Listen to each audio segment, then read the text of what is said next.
et je vous souhaite à toutes et à tous la bienvenue à l'occasion de ce nouveau webinaire toujours animé par la communauté Performa. Ce webinaire aujourd'hui est orienté réglementation concernant le bilan de compétences. J'ai le plaisir de l'animer aujourd'hui aux côtés de notre référente Performa, donc spécialiste du bilan, donc Florence.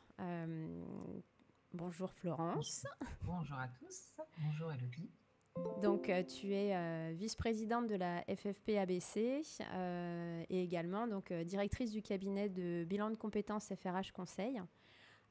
Tu es consultante. Voilà, tu nous expliqueras aussi en détail voilà, la manière dont tu accueilles les bénéficiaires, la manière dont tu pratiques lors de bilan professionnel ou bilan de compétences. Et donc, c'est un vrai honneur de t'avoir avec nous aujourd'hui, puisque souvent, la thématique du bilan de compétences est le parent pauvre de la formation professionnelle et peu de webinaires sont dédiés sur ce sujet. Donc, en tout cas, merci à toi d'avoir voilà, préparé ce webinaire qui se veut 100% pratique et qui se veut voilà, annonciateur d'activité, de proactivité même, pour ne pas subir quelques évolutions réglementaires que l'on entrevoit un peu dans les semaines à venir, mais on va vous en dire un peu plus. Merci à toi Elodie. Donc, bienvenue à toutes et à tous. Donc, vous êtes ici parce que voilà, vous êtes des acteurs sincères et engagés de la formation professionnelle. Les portes de la communauté donc, vous sont grandes ouvertes et n'hésitez vraiment pas à partager vos retours terrain, partager vos expériences. L'objectif est de pouvoir réfléchir ensemble aux actions concrètes pour repenser le système formation dont, je disais, voilà, fait partie, bien entendu, le bilan de compétences. Donc, à l'heure où les évolutions du secteur se constatent, nous avons besoin de vous. La communauté Performa a besoin d'experts, a besoin d'acteurs terrain. Donc, je vous invite effectivement à vous sentir libre de prendre la parole au gré du chat que vous avez à disposition. N'hésitez pas voilà, à poser toutes vos questions, à interagir, à ajouter des éléments sur les propos que nous vous présenterons. Voilà, l'objectif est de pouvoir co-construire toutes les actions ensemble. Donc au menu, un menu très complet pour un déjeuner. J'espère qu'il sera digeste avec cette température, mais oui, je n'en doute pas. Donc on abordera effectivement le cadre réglementaire, on donnera quelques chiffres à date sur le marché du bilan, notamment au niveau EDOF CPF.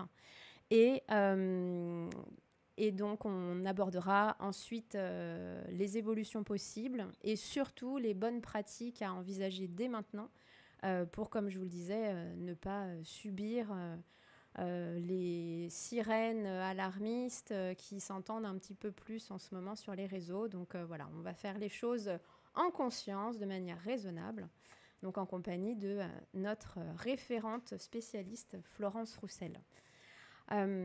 Qui a rejoint donc, la communauté Performa pour vous partager ses pratiques et surtout être l'interprète de toute cette réglementation posée sur le bilan de compétences. Allez, je te laisse la parole pour que tu puisses voilà, te présenter à ceux encore qui ne te connaîtraient pas. Alors bonjour à tous. Je suis ravie de voir que le bilan de compétences suscite autant d'intérêt. Donc ça c'est déjà chouette puisqu'on partage le même intérêt et moi ça date depuis déjà quelques années puisque eh bien, je suis senior, comme disent nos médias, 25 ans d'expérience dans le champ de l'accompagnement et plus particulièrement du bilan de compétences, mais aussi de la formation. Psychologue du travail, de formation. Depuis 15 ans, j'ai créé le cabinet FRH Conseil à Marc. Donc, le cœur du métier, et c'est dans le nord de la France, dans le cœur du métier et le bilan de compétences, mais aussi plein d'autres actions autour. Et aussi bien du coaching managériel qu'une formation à la conduite des bilans référencée auprès de France Compétences depuis maintenant, on va dire, 5 ans. Je suis également, vice-présidente de la fédération, la FFPABC, c'est-à-dire la Fédération professionnelle française des professionnels des accompagn des oh ça y est, j'arrive jamais à le dire, donc des professionnels de l'accompagnement et du bilan de compétences et à ce titre, en fait, la fédération, eh bien, ça elle a plusieurs missions. C'est fédérer des professionnels, garantir aussi une qualité de prestation puisqu'en fait ces membres, signent tous une charte, éthique sur les bonnes pratiques en matière de bilan. Ça garantit donc une prestation de qualité pour les clients, mais aussi ça garantit, la possibilité d'obtenir une labellisation, donc un niveau supérieur. On ne parle pas de Qualiopi, on parle bien du contenu, de vos prestations. C'est aussi la possibilité de siéger à toutes les instances qui représentent en fait, les professionnels, de l'évolution, hein, des parcours. C'est également apporter une communication à ses membres et aussi une veille juridique et proposer, une mutualisation de certains services, ou, coût d'outils, et cetera.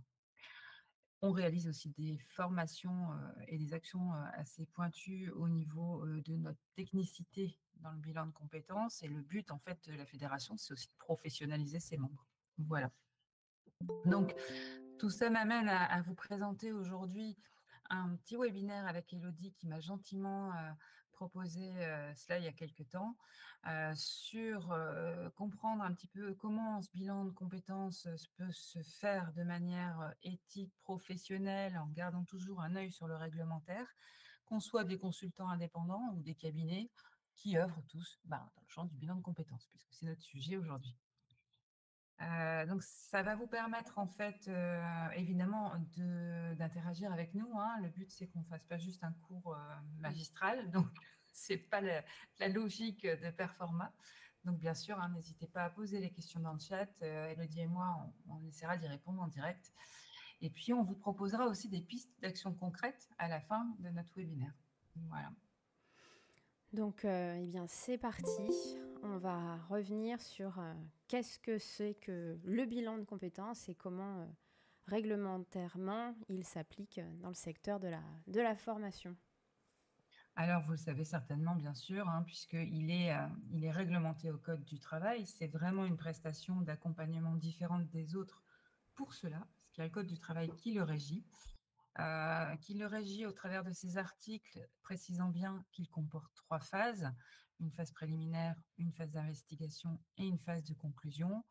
On parle bien dans ces articles, vous voyez, j'y ai mis en vert d'un entretien de suivi, mais également d'un document de synthèse. On parle bien aussi d'une durée en gras. Ça ne peut pas excéder 24 heures. Vous remarquerez qu'il n'y a pas de minimum, mais pas plus de 24 heures non plus.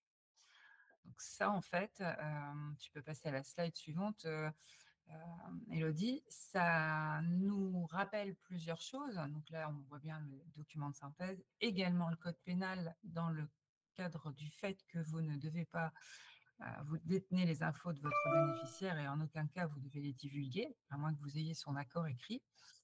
Ça, c'est vraiment des mesures, en fait, au niveau de ces articles qui font que le bilan est impacté dans sa forme comme dans ses financements et aussi dans votre posture, parce que du coup, vous êtes responsable d'un certain nombre de choses et surtout du code pénal aussi. Donc, tout cela, c'est vraiment une prestation différente de ce qu'on peut avoir en coaching.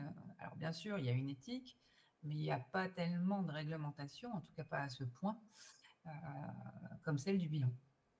Et donc, on insistera tout à l'heure sur sur ce document de synthèse qui, à la fois, est pour vous, en tant que consultant, prestataire bilan, une preuve de l'état des services faits, finalement, auprès du bénéficiaire, mais qui est aussi, finalement, un document administratif à pouvoir présenter lors de tout contrôle. Donc c'est pour ça que là, la vigilance est accrue sur cet élément.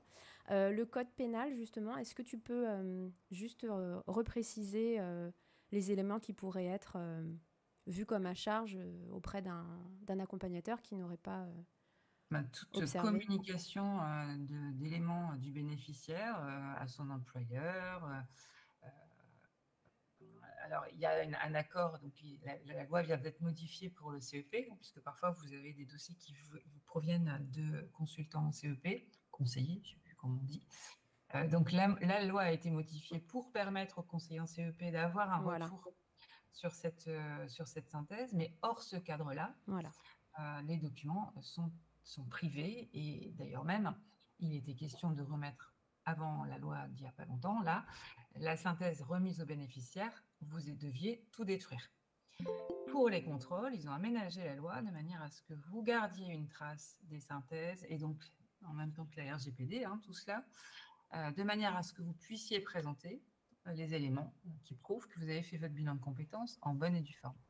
On voit encore trop aujourd'hui de cabinets qui font un bilan de compétences sans synthèse. C'est juste hors la loi. Ça, c'est le premier niveau réglementaire. Le deuxième niveau, c'est la synthèse. Elle a un objectif, c'est que le bénéficiaire s'approprie le travail qu'il a fait avec vous. En aucun cas, c'est un historique de ce que vous avez fait avec lui, mais c'est bien de montrer qu'il a un projet à l'issue de votre bilan et que ce projet, il est capable de le mettre en œuvre. Donc, ça montre aussi votre professionnalisme. Si une synthèse n'aboutit pas à un semblant de projet, ou en tout cas ne montre pas les atouts de ce bénéficiaire par rapport à ce projet, eh bien, c'est que vous n'avez pas fait bien votre travail. Et la plupart du temps, les entreprises disent: «Ah, mais un bilan de compétences, mais de toute façon, quand on voit les synthèses», eh bien oui, c'est donc aussi l'image de votre cabinet que vous jouez là. Voilà. On en Merci. reparlera encore après. Merci pour cette précision d'ampleur. Donc on parlait justement preuves administratives, éléments démontrant voilà, l'état des services faits auprès du bénéficiaire de bilan. On va rentrer tout doucement effectivement dans la logique EDOF, CPF attendue de la Caisse des dépôts. Et donc on va faire un point d'arrêt sur ce fameux code 202. Donc je te laisse évoquer le principe effectivement du référencement d'actions de bilan de compétences sur EDOF.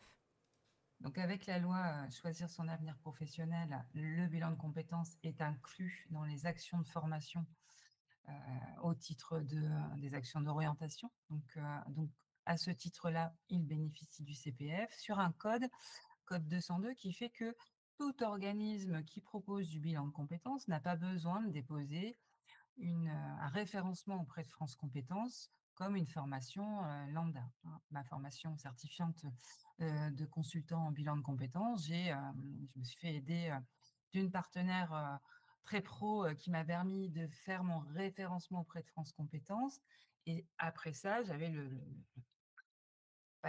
passe-droit de dire, voilà, cette formation est finançable CPF pour une durée déterminée avec un certain nombre de contraintes réglementaires à respecter. Or, le code 202, lui, vous dit, bah, vous faites du bilan de compétences, montrez patte blanche, donnez un certain nombre de documents pour montrer que vous faites du bilan, et c'est bon, vous pouvez le faire financer CPF. Donc, vous référencez sur EDOF. Alors, quand je dis c'est bon, ça prend quelques temps. Disposez d'une certification Calliope, à minima, ou alors être sous-traitant d'un cabinet disposant de cette certification avec quelques aménagements suivant que vous êtes auto-entrepreneur ou dans d'autres statuts. En tout cas, il faudra Calliope dans tous les cas de figure. Donc, à partir de là, vous pouvez normalement prester des bilans de compétences et être sur EDOF. À ce titre, je vous conseille, quand vous présentez votre offre sur EDOF, de bien faire état des 3 phases de ce qu'est un bilan de compétences, de bien vérifier qu'il ne dépasse pas les 24 heures. Et j'aurais juste envie de vous dire que s'il n'y a pas de minimum, en dessous de 13 heures, pour moi, ce n'est pas du bilan de compétences. Donc, décrivez votre offre avec tous les termes légaux qui sont repris dans le Code du travail concernant le bilan. Montrez que vous faites bien une synthèse, que vous faites bien l'entretien de suivi et que les choses sont réglo. Parce que c'est la première chose qu'on ira contrôler si on vous contrôle. Alors, l'état des lieux du bilan de compétences, en fait, c'est une manne pour les organismes de formation, puisque en 2022, il était dans le top 5 des certifications les plus choisies. Alors, j'ajouterais de bien préciser les heures annoncées et facturées, sachant qu'on est bien d'accord, c'est du face-à-face et qu'on ne facture que le face-à-face. À moins que vous ayez des tests ou des inventaires avec des relevés de connexion. Et cela, vous pouvez les rentrer également en heures. D'accord? En 2022, du coup, effectivement, c'était dans le top 5 des certifications les plus choisies. En 2024, c'est le bilan de compétences qui est vraiment en premier, puisqu'il y a juste le permis de conduire devant. Voilà. Ça, c'est les derniers chiffres de la CDC. Donc, c'est un marché qui est très hétérogène avec des gens qui font tout et n'importe quoi. On voit des prix à 1 000 euros, on en voit à 6 000. Faites le tour de votre zone de chalandise en vous portant comme un salarié classique qui irait voir son CPF. Vous serez surpris de voir qu'à côté de vous, il y a des gens qui n'ont pas les mêmes tarifs du tout, ou parfois des choses qui ne sont pas très cohérentes. Alors, pour mettre un peu d'ordre dans tout ça, c'était déjà la volonté de la CDC, il y a la Caisse des dépôts et consignations, il y a déjà 2-3 ans. Il y a un guide d'éligibilité qui a été élaboré, notamment avec la fédération. Il est accessible directement sur le portail de la CDC. Et c'est vraiment un guide incontournable pour bien présenter votre offre et pour respecter un peu les principes de base qu'on évoquait tout à l'heure au titre de la loi et au titre de votre professionnalisme. Donc bien identifier en fait les contenus et pas mélanger bilan de compétences et coaching, parce qu'en fait ce qui se passe c'est ça, c'est que on fait passer beaucoup de choses sous l'intitulé bilan de compétences pour qu'il soit financé CPF, et en réalité c'est pas du bilan. Donc attention, ça aussi ça va être contrôlé de plus en plus. Comme on le disait, la synthèse c'est vraiment le seul livrable qui vous permet de dire que vous avez fait un bilan de compétences. Donc, c'est vraiment un document clé, comme on le disait aussi tout à l'heure, pour le bénéficiaire comme pour vous, puisque c'est votre professionnalisme qui sort de votre cabinet, en fait. Il y avait une question justement, est-ce que cet entretien de suivi est obligatoirement réalisé ou Ah oui, obligatoirement, on obligatoirement? l'a vu dans les premiers slides, c'est dans un article du Code du travail. Et il ne doit pas être proposé, il doit être fait. Alors après, effectivement, si on ne vous répond pas, on ne vous répond pas. Mais au moins, il faut que vous ayez la preuve d'avoir envoyé un rendez-vous pour un entretien de suivi. Concernant le guide d'éligibilité, effectivement, il date de 2023. Ouais. Bon, il vous sera envoyé en pièce jointe, notamment aux participants du webinaire. On vous le mettra en même temps que ce support. L'objectif, effectivement, c'est avec ce guide, c'est de faire un tour d'horizon de votre éligibilité, de la manière dont vous référencez votre offre. Par contre, en plus de ce guide d'éligibilité, dernièrement, on va passer à la slide suivante, on va voir qu'effectivement, il y a des tours de vis qui ont été ajoutés sur certaines catégories de prestations. Tout ce qui va concerner... Juste avant ça, Oui. Elodie, je voulais répondre à Audrey. Effectivement, la sortie de formation se fait à la remise de la synthèse. L'entretien de suivi est compris dedans d'une certaine façon, en tout cas dans votre prix. Mais il y a obligation de le faire. C'est d'ailleurs contrôlé également par Calliope. Et après, moi, j'aurais tendance à mettre 6 mois, mais j'ai vu qu'effectivement, il n'y avait pas de délai. 3 mois, ça peut être pas mal. Bon, après, c'est à vous d'estimer ce qui paraît le mieux pour votre bénéficiaire. Voilà. Oui, peut-être simplement le dire tout de suite, cet entretien de suivi et donc cette synthèse, l'objectif, c'est pas, tu le dis tout le temps, c'est pas simplement de rendre compte des résultats des investigations menées, c'est pas non plus relater l'évolution du bénéficiaire tout au long du bilan. C'est vraiment travailler sur son projet et montrer que ce projet, il a des atouts pour le faire, que ce projet s'inscrit dans un environnement socio-économique viable. C'est pas un projet sorti du chapeau qui finalement, dans la région où on est, où la personne ne veut pas bouger, il n'y a pas d'emploi. Il faut que ce soit vraiment présenté comme quelque chose que vous avez travaillé avec le bénéficiaire et que ce projet, en fonction des compétences repérées, le bénéficiaire a en face des compétences et des atouts qui matchent. Et s'il y a des écarts entre les atouts et le projet, ça veut dire qu'il y a forcément un besoin de formation. Donc, ça veut dire qu'en fin de synthèse, vous avez également un plan d'action. Et le plan d'action, c'est pas aller regarder les offres, répondre aux offres. Ça peut être aussi monter un projet de formation, avoir différentes stratégies pour arriver à son projet, etc. En fait. Voilà. Ok. Donc en termes de réglementation, on va voir voilà, les tours de vis qui ont été mis par la caisse, notamment sur les prestations de bilan qui seraient réalisées à distance. Voilà, donc en fait, là, je me suis inspirée de ma collègue précédente, puisqu'elle avait fait un webinaire avec Elodie particulièrement sur EDOF et tous les aspects administratifs de nos actions. Et donc, en fait, la même chose se passe quand on est en bilan de compétences à distance. À distance, on doit informer clairement le bénéficiaire qu'on va travailler à distance. On doit lui permettre de se former, ou en tout cas l'aider et l'accompagner dans la prise en main des plateformes que vous utilisez. Certains utilisent des plateformes bilan, d'autres c'est des drives. En tout cas, il faut lui donner les moyens de pouvoir y accéder. Il faut prévoir bien sûr les supports, et j'en parlais tout à l'heure, il va falloir suivre le taux de réalisation. Donc à partir du moment où vous avez un inventaire en ligne et que vous avez dire elle s'est connectée à telle heure, elle a fini à telle heure, ça c'est finançable. Quand vous êtes en visio, Teams, peu importe, vous devez pouvoir prouver, c'est pas juste faire signer l'heure de présence, comme on avait l'habitude de le faire en face à face, ça va être de prouver les temps de connexion. Donc, je vous invite, par exemple, sur Teams, il y a le clavardage. On voit à quelle heure la personne s'est connectée, on voit à quelle heure l'entretien se termine.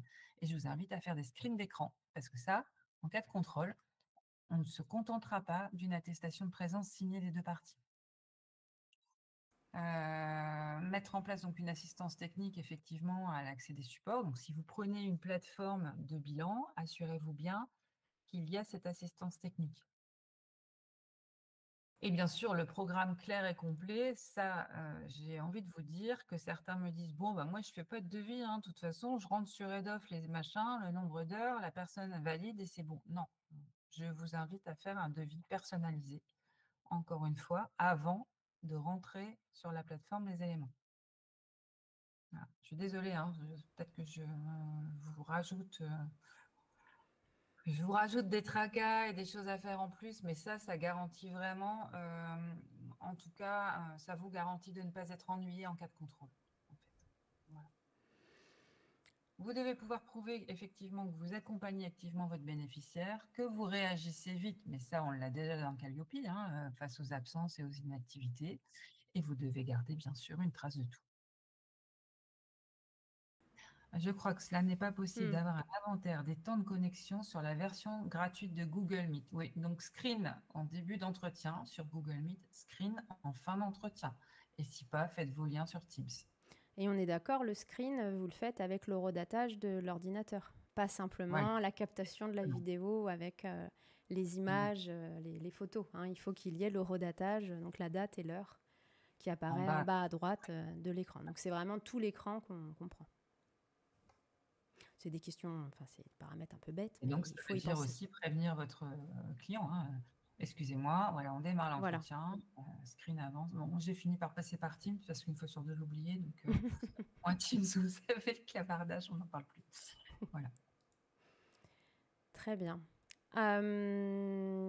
Concernant les tours de vis aussi, on a longuement pensé ce sujet du bilan de compétences donc avec Florence, avec les pairs de la communauté. Et il est vrai que on sent beaucoup d'évolution de partout. Tu l'as dit tout à l'heure, les chiffres parlent d'eux-mêmes. Le bilan, c'est la deuxième action la plus plébiscitée sur l'usage du CPF. Donc forcément, ça pose question à l'heure où le gouvernement cherche effectivement à faire des économies. Voilà. Dépenser, mais le plus justement qu'il soit. Donc, on s'est dit, autant utiliser le webinaire d'avant-été pour faire réfléchir les prestataires, les consultants, les potentiels acteurs du bilan à venir à s'inscrire sur EDOF, à réfléchir ensemble et finalement à quelles pourraient être les évolutions réglementaires à venir pour la rentrée ou pour l'année qui vient. Donc là, l'objectif, c'est de réfléchir avec vous sur ce qui s'est passé, sur les actions liées à la création d'entreprise, où on vous le rappelle, je pense que vous êtes tous maintenant informés, qu'il est le code 203, qui est le code dédié à la création d'entreprise, aux actions de création-reprise d'entreprise, finalement n'est plus dans le sens où seules les certifications, seuls les parcours menant à une certification enregistrée au RS ou un bloc de RNCP peuvent être référencés sur EDOF et pour lesquels les bénéficiaires peuvent mobiliser leur CPF. On voit que les tours de vis sont de partout. Et le guide d'éligibilité, qui était déjà paru donc en 2023, mentionnait cette petite phrase. Les professionnels, faisant passer les tests et accompagnant les personnes, doivent disposer de compétences solides et plurielles. Bon, on a le mot compétence, on n'a pas le mot expérience.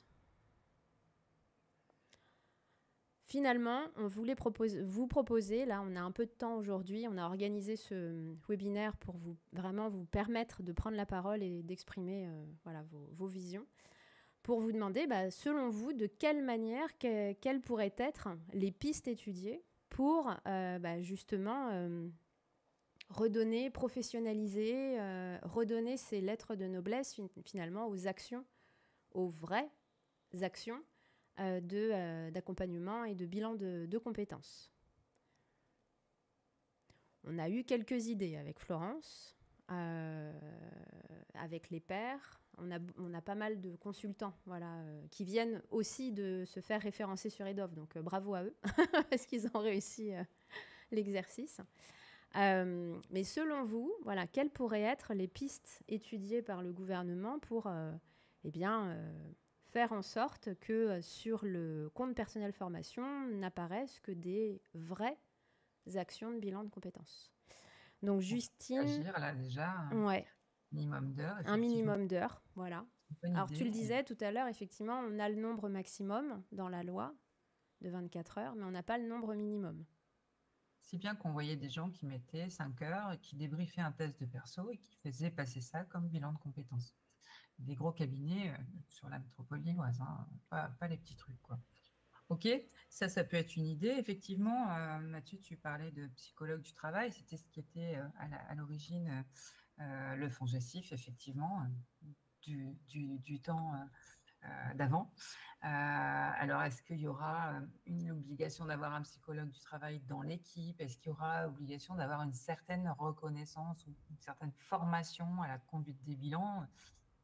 C'est difficile à imaginer, mais ça peut être une piste, effectivement. Ça peut être une piste. Les évolutions auxquelles... Oui, une formation à la conduite des bilans reconnue. Et voilà. Après, effectivement, on a des gens qui ont de l'expérience. Nous, à la fédération, les adhérents doivent voir un minimum d'1 an d'expérience au bilan. Donc, comment ils vont identifier ce qui est mieux?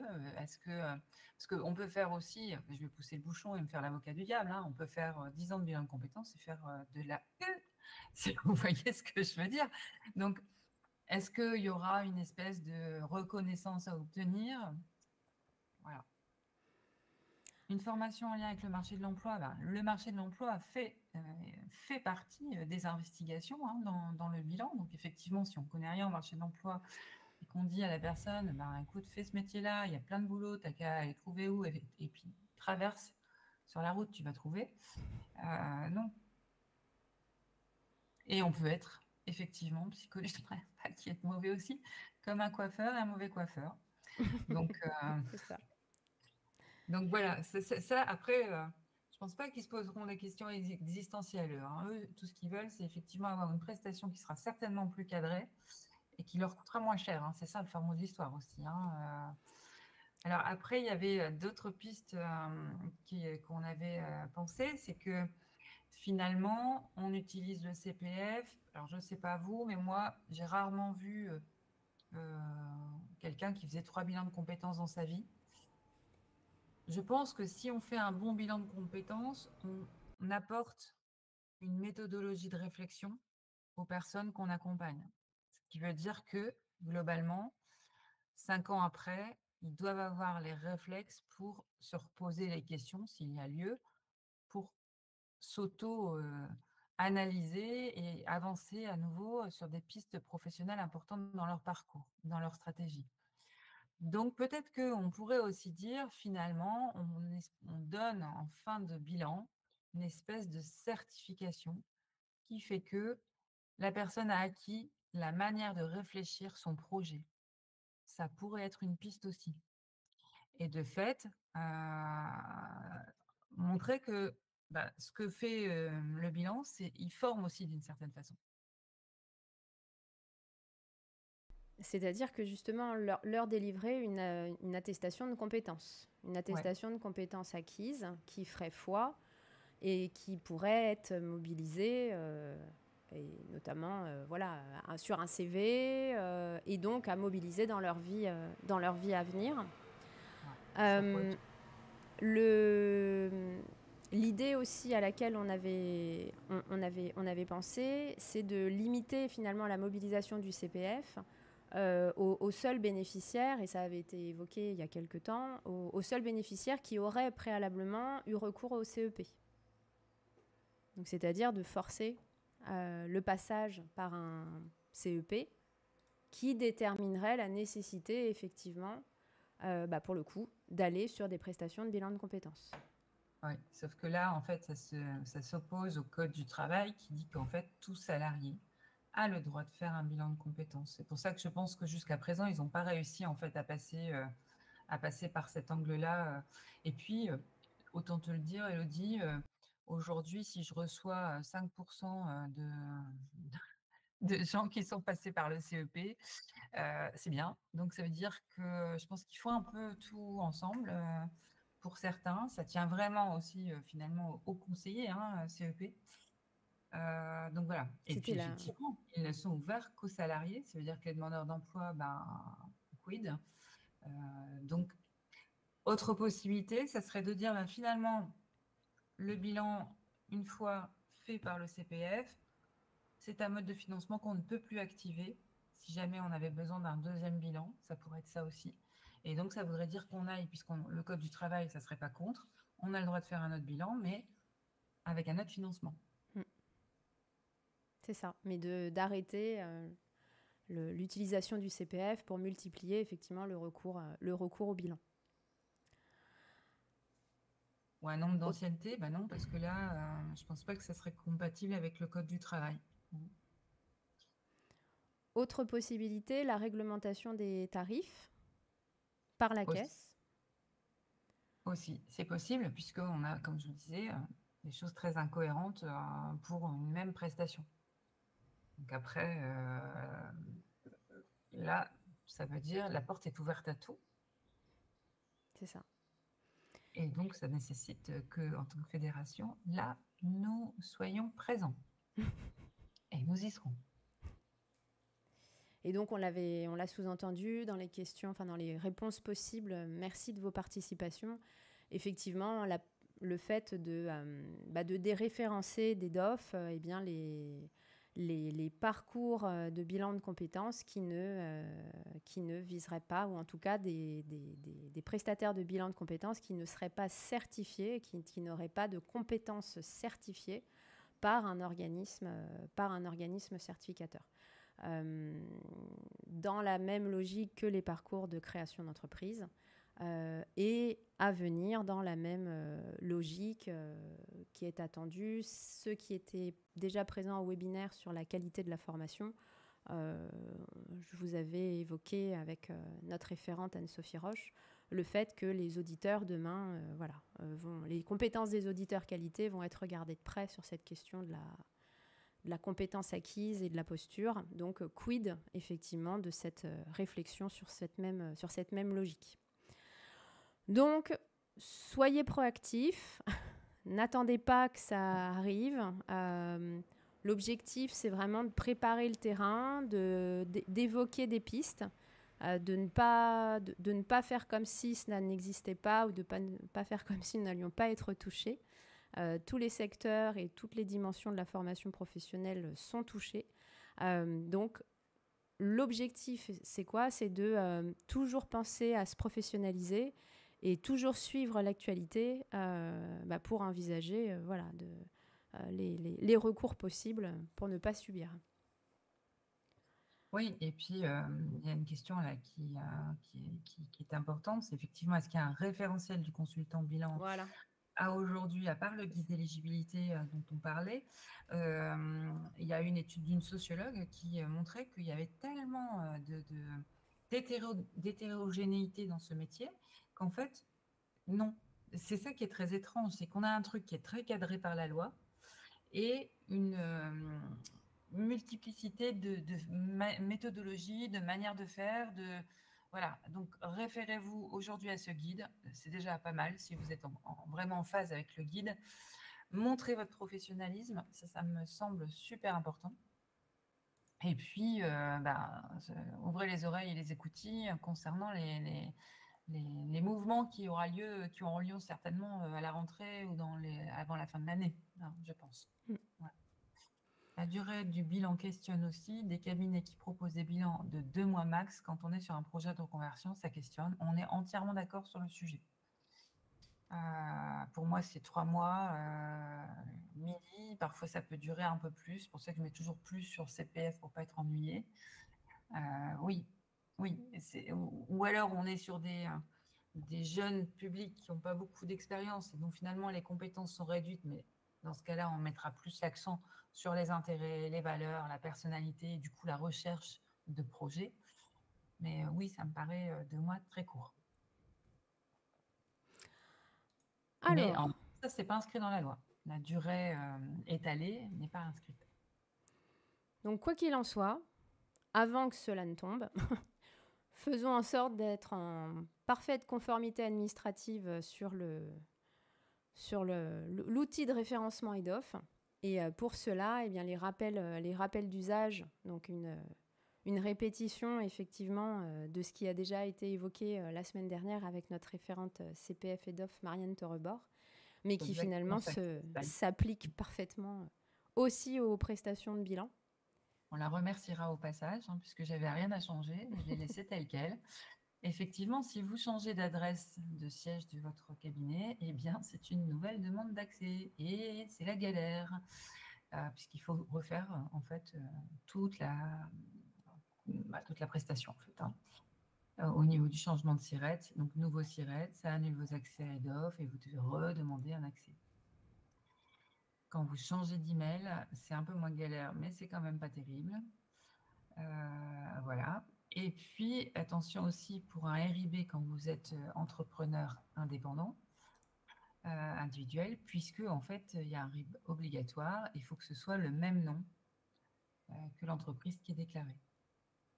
Sinon, il y a rejet, sinon vous n'êtes pas payé, sinon c'est compliqué.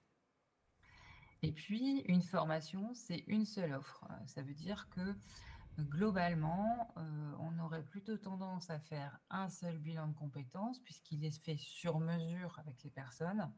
Vous mettez par exemple, je ne sais pas, de 16 à 24 heures et à ce moment-là, vous détaillez votre offre dans votre catalogue EDOF et puis ça suffit en fait. Les variantes, vous mettez effectivement pas de variante. Il y a pas de, nous, on n'a pas de session puisque c'est à la personne.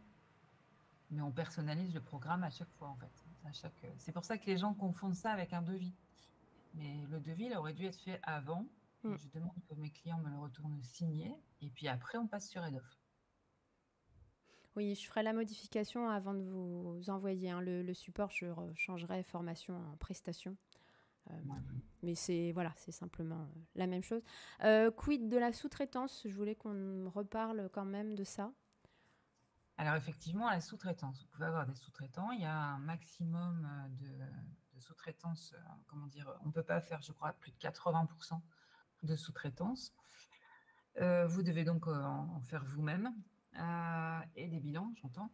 Et vous devez surtout déclarer. Donc, il y a d'abord un contrat de sous-traitance indiquant bien le nom de la personne, son organisme, son numéro ADELI. Il faut absolument un numéro ADELI. Éventuellement Calliope, à moins que ce soit un auto-entrepreneur ou une micro-entreprise.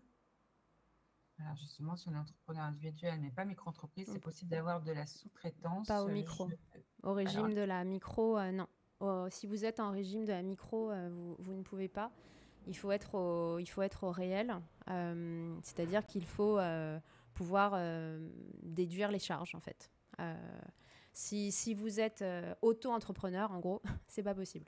Si vous êtes prof libre, de manière générale, une prof libre, elle a pas de, je ne pense pas qu'elle puisse avoir de sous-traitant. Mais à vérifier. À vérifier, ça doit être inscrit, ça. Oui, ça s'appelle entreprise individuelle, tout à fait. Ouais. Mais il ne faut pas être au régime de la micro-entreprise. Ouais. Après, donc un contrat de sous-traitance qui explique bien ce pourquoi vous sous-traitez, qui explique bien la rémunération que vous allez faire à votre sous-traitant, etc. Donc le numéro ADELI, éventuellement Calliope, à moins qu'il soit micro-entrepreneur. De fait, après, justement, c'est tombé il y a une dizaine de jours, vous devez déclarer sur EDOF votre sous-traitance. Et donc là, c'est sur la période d'avril à, je pense, avril à novembre 2024. Et donc, vous avez un pop-up qui s'affiche quand vous rentrez sur EDOF et qui vous demande de vérifier votre chiffre d'affaires, marquer le chiffre d'affaires de votre sous-traitance et du coup le pourcentage, à quoi ça correspond. Pour tous ceux qui auraient besoin de compléments d'informations sur se référencer sur EDOF, la question de la sous-traitance, n'hésitez pas à regarder, à aller sur notre chaîne YouTube Performa. Comme ça, vous aurez accès au webinaire de la semaine dernière animé par donc Marianne, notre référente Performa, où elle aborde toutes ces questions-là. Donc n'hésitez pas. Et s'il y avait en plus des questions d'usage propres à vos pratiques, n'hésitez pas à nous faire un message privé sur LinkedIn ou par mail. Vous avez notre adresse maintenant, donc vous n'hésitez pas, on y répondra. Par rapport au CA sous-traité, on parle de l'année dernière, donc c'est forcément signé et encaissé entre avril et octobre de mémoire. C'est ça. Voilà. Ok, alors, finalement, après tout ce qu'on s'est dit, qu'est-ce qu'un bilan de compétences ? C'est quoi un bilan de compétences ? Alors, plutôt les bonnes méthodes. C'est ça. Pour bien utiliser ce mot. Voilà. Et pas autre chose. Il y a bien un entretien préalable avant toute démarche CPF et tout engagement en fait de votre bénéficiaire. Puisque moi j'appelle ça l'entretien shopping, c'est-à-dire qu'il va effectivement consulter auprès de 2 ou 3 cabinets avant de se décider. Même pas cabinet, on va plutôt dire consultant parce que c'est vraiment en lien avec la personne qu'il va rencontrer, de voir que ça va bien passer et que c'est avec lui qu'il a envie de faire son bilan. Il doit pouvoir choisir et avoir du coup ce devis personnalisé. Alors vous allez me dire, oui, mais si je dois faire un devis à chaque fois que je reçois quelqu'un et qui ne me choisit pas, moi en général, je lui donne les infos à la fin de l'entretien au niveau du tarif, etc. Et je lui dis, écoutez, rappelez-moi, si on signe ensemble, vous aurez le devis avec les sommes que je vous ai indiquées et en plus, je ferai une analyse de la demande plus poussée. Comme ça, je ne le fais pas à chaque fois non plus. Une prestation collective peut être envisagée, oui, mais pas en totalité, puisqu'on est vraiment sur du sur-mesure. Et je ne vois pas très bien comment on restituerait des inventaires de personnalité en collectif. En plus, il faut quand même une sacrée ingénierie, il faut des gros volumes pour en tout cas en faire une partie en collectif. Quand vous êtes un petit centre de bilan ou un consultant indépendant, c'est difficilement jouable. La confidentialité de la prestation, oui, alors ça, avec le pénal, ça se réalise dans un environnement, et j'insiste, garantissant le clos. Et je vous évoque ça a fait rire Elodie, pas de prestation à la terrasse d'un restaurant, parce qu'une fois, c'était pendant la période Covid où on ne pouvait plus recevoir en bureau fermé, etc. J'ai quand même eu une de mes sous-traitantes qui m'a dit, Florence, est-ce que je peux le faire au restaurant ? Ah non, en fait, tu as des voisins au restaurant. À l'époque, les restaurants n'étaient pas encore fermés, même sur une terrasse. Ah oui, même sur une terrasse, en fait. Non, tu ne peux pas faire un bilan de compétences comme ça. La confidentialité, c'est super important. Et là, on reprenait l'histoire de la durée. Mm. Voilà. Je sais pas vous, ce que vous en pensez, mais en dessous de 13 heures, c'est pas ça, quoi. C'est un peu les incontournables, hein. Au niveau de vos pratiques, justement, c'est intéressant de pouvoir partager. Vous êtes plutôt sur une vingtaine d'heures, plutôt sur plus 21 heures. Ouais, ok. 18, voilà, ouais, ok. Ouais, c'est ça, c'est ce qu'on voit en général entre 18 et 22, c'est assez cohérent. Ouais. Ça peut correspondre, le plus bas, ça peut correspondre à des gens qui ont peu d'expérience ou de la confirmation de projet aussi. Quelqu'un qui vient en disant, voilà, je veux être sûr que je vais pouvoir créer mon entreprise. Est-ce que j'ai les compétences pour créer mon entreprise? Je veux qu'on teste mon projet. Dans ce cadre-là, c'est beaucoup plus limité. Ok. Ouais, Audrey, c'est visez bien, 20 Audrey. heures, d'accord. Et je propose 12 heures pour les personnes qui sont en validation de projet. Ben voilà, c'est ce dont Ouais, on parlait, effectivement. exactement. Merci. Donc, finalement, on a bien compris qu'aujourd'hui, voilà, on peut bien dire qu'un bilan, ce n'est pas du coaching, Oui, ce n'est pas du coaching, ce n'est pas du effectivement. Pour développement répondre à personnel. Samantha avant de partir là-dessus, Oui, oui, on peut présenter un programme avec une durée moyenne en disant qu'il y a un minimum et un maximum, par exemple. Mais descendez, franchement, moi, en dessous de 13, je trouve que c'est pas valorisant. Et vous pourrez l'expliquer, en fait. À partir de là, c'est une autre démarche. Ça peut être de l'accompagnement, ça peut être du coaching, mais ça pourra peut-être venir d'ailleurs après votre bilan, mais c'est autre chose. Un bilan au domicile du bénéficiaire, bah, c'est quand même pas terrible en fait, hein. Ça m'est arrivé une fois parce que la dame s'était cassé le pied. Voilà. Mais bon, pas terrible. En plus, question d'assurance. Alors, ce que n'est pas un bilan, les actions réalisées dans le cadre d'un bilan de compétences, bah, c'est pas de la recherche d'emploi, hein. On n'est pas là à faire du coaching emploi.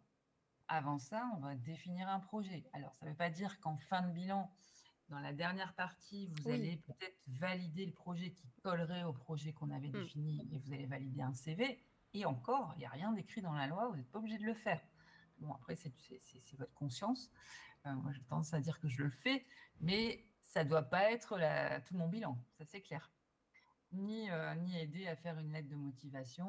Alors, c'est pas non plus un reclassement, donc auquel cas, par contre, ça pourrait être une prestation dans votre palette, c'est de se dire, ben, étant donné que je sais faire du bilan, je peux proposer un reclassement en proposant un mini bilan de compétences et un accompagnement dans la durée de la personne qui serait licenciée, mais ça ne se finance pas CPF, on est bien d'accord. Le bilan de carrière, c'est pas ça non plus. Ça, un bilan de carrière, c'est les RH qui le font, éventuellement la CPAM, mais c'est certainement pas un bilan de compétences. Il y a un bilan d'orientation professionnelle. Là, on joue sur les mots, c'est-à-dire que le bilan de compétences est une appellation contrôlée, hein, comme un bon vin, on va dire. Eh bien, le bilan d'orientation professionnelle, ça pourrait être fait en interne avec une RH. Mais il n'y a pas la confidentialité, il n'y a pas forcément les 3 phases. Ok, la méthodologie sera sensiblement la même, mais il n'y a pas ce cadre légal. Bilan pro pareil et préparation à la retraite pareil. En réalité, le bilan de compétences n'est pas un bilan, c'est un accompagnement. Tu peux préciser, Mathieu? Oui, je veux dire par là que c'est pas juste un inventaire de ce qui a été fait comme un bilan sanguin où on a toute la liste de ce qui va, ce qui va pas. Exactement. C'est une démarche de réflexion dynamique qui d'ailleurs finit pas pareil, finit pas forcément sur la question initialement proposée.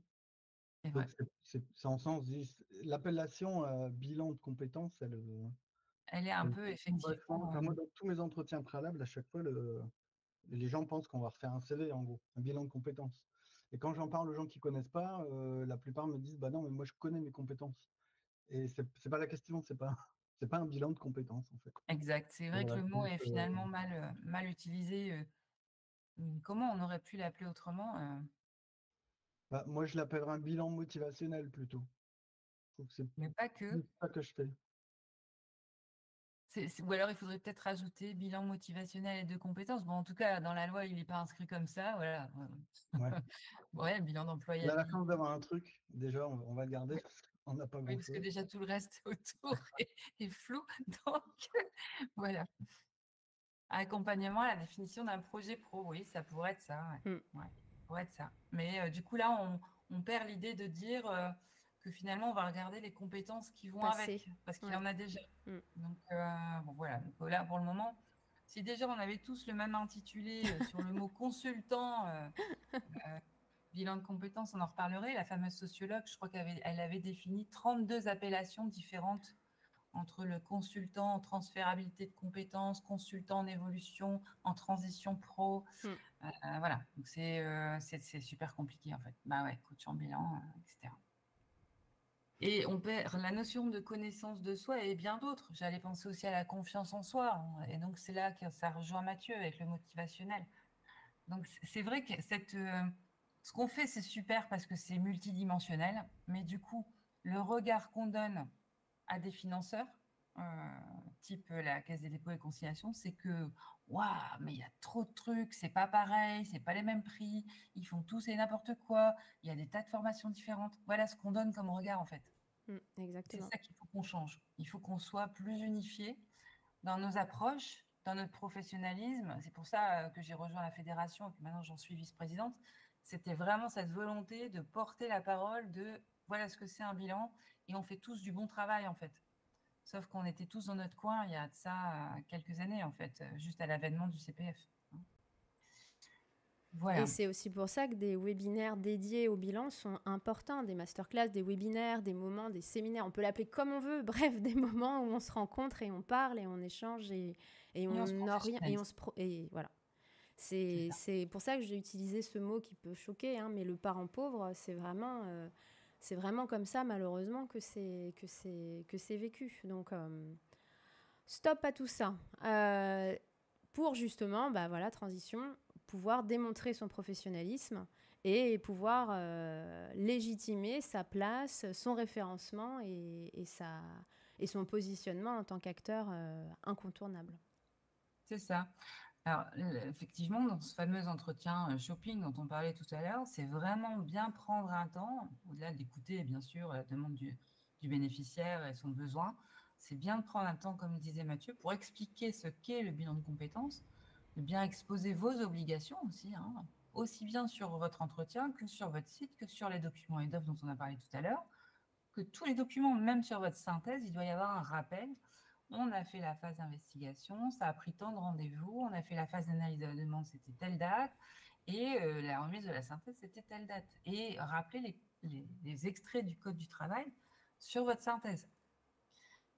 Le bilan de compétences, ben finalement, ça vous permet aussi, cette phase d'entretien préalable, la shopping, d'exposer vos méthodes, de montrer vos outils en parallèle de vos obligations. Hein, et de montrer que oui, il y aura un suivi à 3 à 6 mois, oui, il y aura un document qui reprendra tout ce qu'on aura fait, mais surtout qui prendra en compte votre projet pro. Ça, c'est super important aussi. Donc, moi, j'ai tendance à parler de rigueur professionnelle aussi bien que d'éthique et de posture.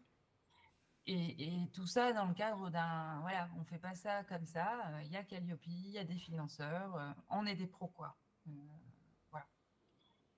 Est-ce que Et tu... ça veut dire... Pardon. Non, vas-y. Je poserai la question à la fin. Je suis mal polie. Et ça veut dire qu'il ne faut pas se contenter de se dire « Oui, ça fait 15 ans que je fais ça, je fais bien mon métier ». Non, il y a des nouvelles techniques, il y a des nouveaux outils de plus en plus. Il y a des outils sortis de l'IA qui nous font des choses sympas et qui viennent en appui en fait, de notre travail. Il faut rester en veille là-dessus. Et puis, il faut échanger, ce que tu disais, Élodie, entre pairs. Alors, ça peut être... moi, j'organise des supervisions. Performa, c'est aussi cette approche-là. À la fédération, on a aussi pas mal de choses là-dessus. Voilà, l'idée, c'est vraiment d'échanger sur nos pratiques. Ça correspond à un indicateur Calliope entre nous. Mais je pense qu'au-delà de ça, enfin, c'est impératif, quoi. Alors justement, j'avais 2 questions. Ouais. C'était sur la question, sur le thème de la supervision. Ouais. Et ensuite, une question en termes sur les outils possiblement à utiliser lors d'un bilan de compétences, si tu pouvais revenir sur ces deux aspects-là. Alors, la supervision, l'idée là, c'est de se poser. Enfin, nous, en tout cas, j'anime 2 groupes. Est-ce qu'on travaille en mode co-développement? Et l'idée, c'est d'amener une problématique qu'on rencontre. Donc, souvent, on est seul dans le bilan de compétences et parfois, on n'a pas toujours le recul nécessaire, parce qu'on a une vie aussi entre nous, et on n'a pas toujours le recul nécessaire sur notre candidat, et le fait d'en parler, d'échanger en disant je comprends pas, j'arrive pas à l'amener, à le faire progresser dans sa réflexion, de pouvoir en parler avec d'autres qui vous amènent finalement un point de vue différent, un regard sur la situation différent, ça vous fait avancer et ça révèle aussi potentiellement une difficulté que vous avez vous-même sur certains sujets, parce que vécu, parce que, etc. On ne sait pas. Donc, c'est vraiment cette prise de recul, en fait, par rapport à vos pratiques. Et ça me paraît impératif dans nos métiers. Voilà. Qu'est-ce que tu voulais dire là-dessus, Élodie? Non, c'était ça, c'était d'encourager justement à cette supervision et aussi à l'utiliser comme argument de vente en disant justement, voilà mon positionnement en tant que consultant indépendant en bilan. Certes indépendant, mais ayant recours à un comité de pairs pour pratiquer la supervision et donc toujours apporter des prestations de qualité à mes bénéficiaires. C'était dans ce sens-là. C'est aussi, tu parlais, donc ça fait la transition avec les outils. C'est-à-dire qu'effectivement, aujourd'hui, il y a beaucoup d'outils. Il faut, alors, en tant que psy, nous, on sait regarder les études statistiques et de fiabilité de certains outils, donc faire attention aussi à ça. Mais quand on n'est pas psychologue, c'est aussi pouvoir en échanger avec d'autres, demander toujours des passations, vérifier par soi-même en passant l'outil pour voir effectivement si ça vous paraît cohérent. Ça veut dire se rendre à des conférences aussi sur les outils. Nous, la fédération, on a organisé une université d'été où il y avait un certain nombre d'éditeurs qui étaient présents.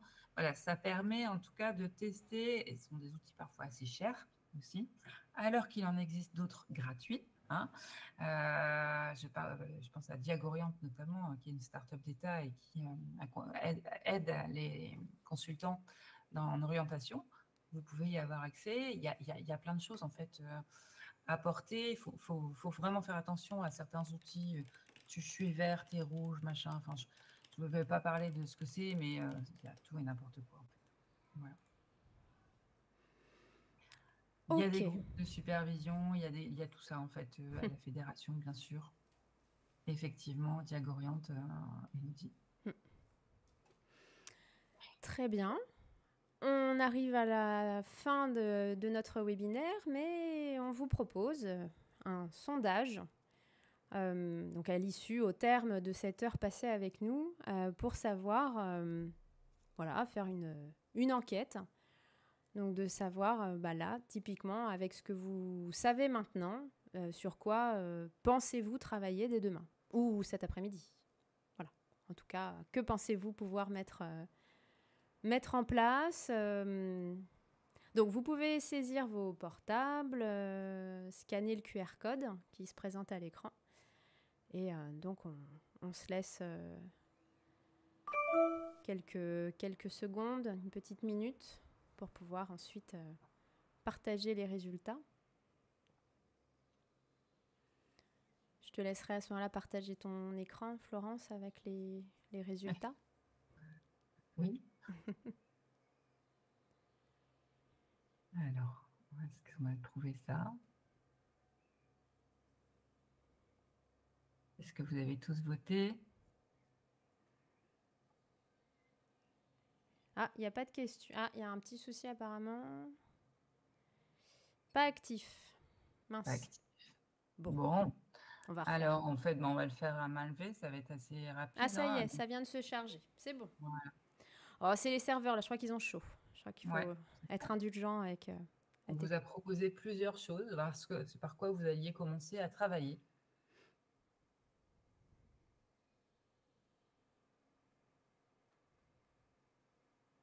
Pour ceux qui doivent nous laisser à partir de 14h, le replay sera en accès libre sur la chaîne YouTube Performa. Et vous recevrez par mail le support, ainsi que le guide d'éligibilité.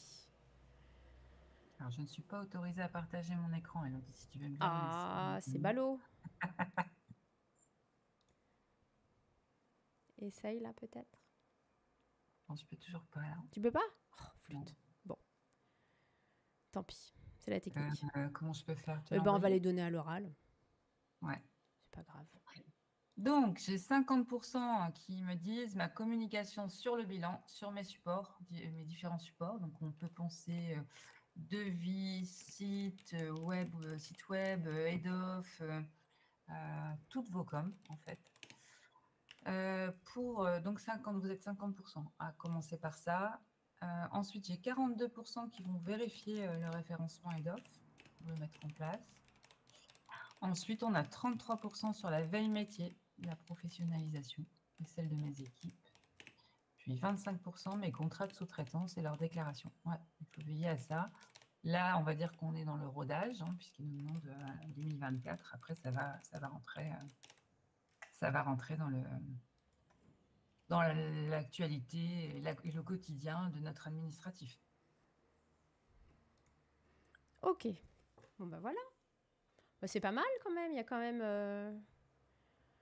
Donc à 25% pour la sous-traitance. Oui, la question de la sous-traitance, je crois que va devenir de plus en plus prégnante. Ouais. Même si aujourd'hui, c'est que 25%. Mais bon, voilà. Vraiment, vérifier votre régime fiscal et vérifier les conditions générales d'usage des DOF. 33% veille métier, ça c'est parfait parce que ça veut dire que au prochain renouvellement ou l'audit de surveillance Calliope, vous aurez encore plus d'éléments à me présenter lors de l'audit. Donc ça va être double bénéfice.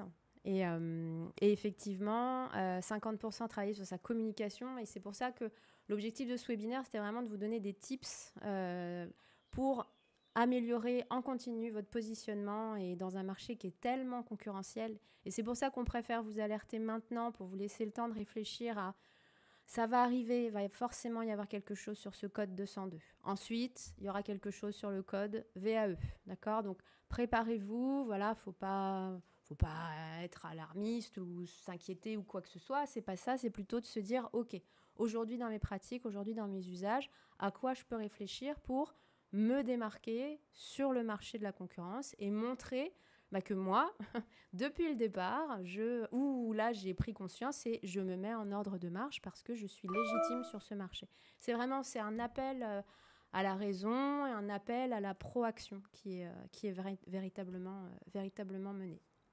Oui, puis avoir un coup d'avance en fait sur ce fonctionnement.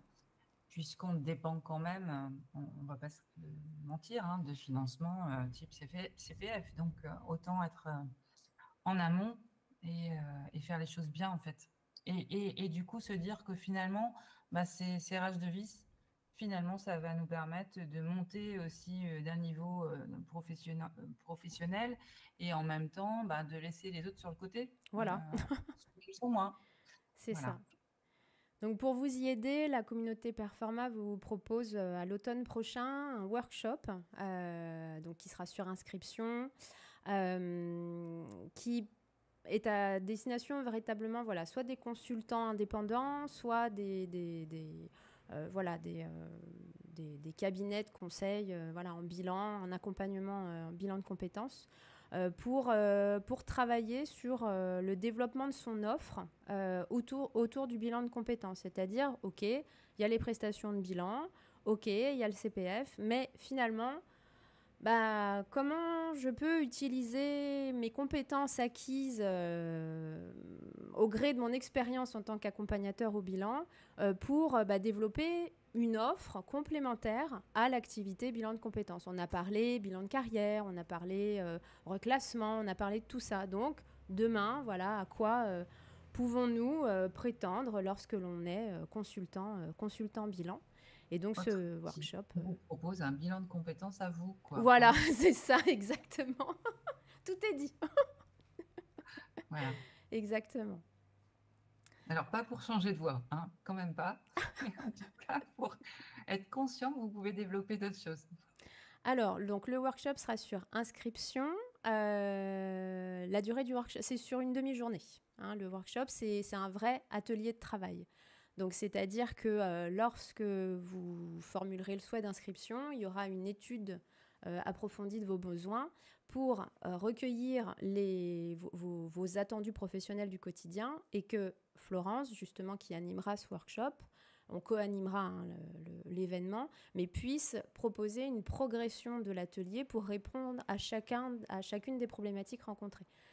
Donc, on ne peut pas l'appeler formation parce qu'il n'y a pas d'objectif, il n'y a pas d'évaluation. Ce n'est pas une action de formation éligible aux OPCO, par exemple. C'est un workshop, c'est une prestation intellectuelle, une prestation de service, mais qui est de toute façon totalement conçue sur des besoins recueillis en amont. Donc voilà, l'objectif du workshop. Et donc, tout vous sera communiqué en amont, notamment sur le LinkedIn de Performa. Courant de cet été, Performa va officialiser son site internet, donc vous trouverez aussi toutes les informations sur notre site, notamment les formulaires pour vous inscrire. Rapidement, je vous passe les slides de présentation de la communauté. Mais vous n'hésiterez pas, si vous êtes intéressé pour vous affilier, à prendre contact avec moi via message privé. Simplement pour vous dire que l'ensemble de nos thématiques et nos domaines d'expertise touchent l'ensemble des acteurs de la formation professionnelle. On parle à la fois réglementation, on parle pédagogie, on parle digitalisation, RSE. On parle de tout au sein de la communauté. Et on parle surtout avec des acteurs engagés, sincères, qui veulent faire avancer le système, qui ne sont pas on ne tourne pas en rond, on n'est pas des empêcheurs non plus de tourner en rond. On veut faire avancer les choses et lors de nos prestations, nos événements, il y a à chaque fois, à l'issue de ces prestations, des fiches métiers, des fiches repères qui sont établies et notamment à l'occasion des think tanks que nous organisons aussi 2 fois l'an par thématique, sont invités des représentants d'instances pour travailler sur des sujets. Et comme on l'a fait un peu avec vous tout à l'heure, à votre avis, quelles pourraient être justement les actions pour réguler ce système, pour permettre aux vrais prestataires de bilan de compétences de toujours être mis en avant? Eh bien, à l'occasion de ces think tanks, les représentants d'instances sont présents et recueillent justement les avis du terrain. Choses auxquelles ils ne sont pas habitués dans leur pratique, mais choses qu'ils veulent depuis qu'ils ont formulées auprès de la communauté Performa depuis l'année dernière. Et ça fait 3 ans qu'on travaille ensemble, donc avec des représentants de la Caisse des dépôts, des représentants de la DGEFP, des représentants du ministère du Travail, de France Compétences, bref, toutes ces grandes institutions qui sont un peu inatteignables et inaccessibles. À ces moments-là, on peut travailler avec eux ou en tout cas leur faire part de remontées terrain au plus près puisque c'est de vous dont ils ont besoin. Et donc, la communauté se veut le réceptacle de ces ambitions pour l'avenir. Donc, en tout cas, c'était le dernier webinaire de l'année académique puisque nous sommes effectivement à la veille des vacances d'été. On aura le plaisir de vous retrouver dès la rentrée pour d'autres webinaires qui, eux, seront gratuits, bien sûr, toujours, sur tous les sujets que vous avez à l'écran, sur les 5 domaines d'expertise. Donc, véritablement, n'hésitez pas aussi cet été à réfléchir aux sujets que vous souhaiteriez que nous évoquions à l'occasion de webinaires ou à l'occasion de workshops ou de masterclass. Pour pouvoir nourrir le plus grand nombre des acteurs. Donc, pour nous retrouver, vous avez ces réseaux-là. Donc, la chaîne YouTube, on y va, on s'abonne, on partage, on aime, on pose ses questions, on réagit. La page LinkedIn, tout récemment sur Instagram. Et simplement pour vous dire, à l'issue du webinaire, vous allez recevoir donc, le support qui vous a été projeté. Et vous allez recevoir également une invitation à répondre à un questionnaire qui ne prend pas plus de 2 minutes, test à l'appui, sur justement ce webinaire, la manière dont il a été présenté, les contenus, qui nous permettent, les résultats nous permettent vraiment de nous améliorer au quotidien. Donc, les derniers webinaires, on nous avait demandé un peu plus de discussion avec les participants. Donc, c'est pour ça qu'on teste quelques outils. en direct. Parfois, ça marche pas. Mais bon, voilà, on innove. Nous aussi, on apprend, on continue. Donc, en tout cas, j'étais ravie d'animer ce webinaire avec toi, Florence. Ravie également, Élodie. Merci beaucoup. Voilà, si on a pu transmettre nos ressentis et également notre motivation, parce que bon, on fait dans le motivationnel pour nous aussi. C'est top. Donc, en tout cas, on vous souhaite une belle après-midi, enfin, belle partout, je crois, chaude pour tous. Mais comme à l'accoutumée, je vous souhaite vraiment de prendre bien soin de vous, de vos proches et de notre maison. Et je vous dis à très bientôt. Merci beaucoup. À bientôt.